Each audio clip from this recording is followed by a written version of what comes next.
Hello, नमस्कार. कसे आहात तुम्ही सगळे? तर आमच्या कॉलेजची निघाली ट्रिप रायगड आणि कोकणला जाण्यासाठी. त्यासाठीच रात्रीचे 10:30 वाजता मी कॉलेजच्या बाहेर गेले होते. कारण आम्हाला 11 वाजता निघायचं होतं, पण कोणीच आलं नव्हतं. मग हळूहळू सगळेजण आले. सगळेजण आल्यानंतर मग थोड्याच वेळामध्ये आमची गाडीसुद्धा आली. मग सगळ्यांनी आपापलं सामान गाडीमध्ये टाकलं आणि आम्ही निघालो पुढील प्रवासासाठी नारळ फोडून. आणि मग आम्ही जाताना आहे ना गाडीत फुल एन्जॉय केलं, धमाल केली, मस्तपैकी डान्स केला. खूप मज्जा आली आणि पहाटे 5:30 वाजता आम्ही रायगडच्या पायथ्याशी पोचलो. तिथे एका रूममध्ये मग आम्ही फ्रेश झालो, नाश्ता केला आणि मग आम्ही रायगड चढायला सुरुवात केली. आमची खूप इच्छा होती की आम्हाला रायगड आहे ना चढत जायचं होतं. त्याच्यामुळं आम्ही सकाळी सकाळी पहिले रायगडावरतीच गेलो होतो.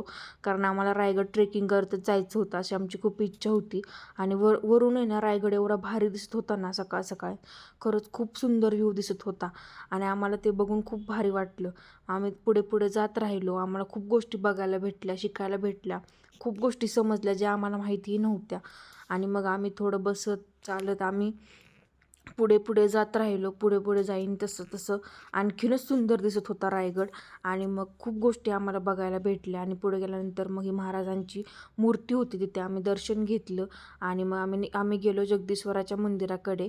आणि हे आहे बघा जगदीश्वराचं मंदिर. खूप सुंदर आहे आणि आतमध्ये ना महादेवाची पिंडसुद्धा आहे. मग तिथेसुद्धा आम्ही दर्शन घेतलं. खूप छान वाटलं. आणि मग पुढे तिथेच आपल्या महाराजांची समाधी आहे. मग तिथेसुद्धा आम्ही दर्शन घेतलं आणि महाराजांच्या मूर्तीपाशी गेलो. खरंच रायगड एवढा सुंदर आहे ना, आयुष्यात माणसाने एकदा तरी रायगड बघितलाच पाहिजे. आणि मग उतरताना आम्ही रोपवेने उतरलो कारण आम्हाला पुढे दिव्यागरला जायचं होतं. तुम्ही नेक्स्ट पार्टमध्ये ते नक्की बघा.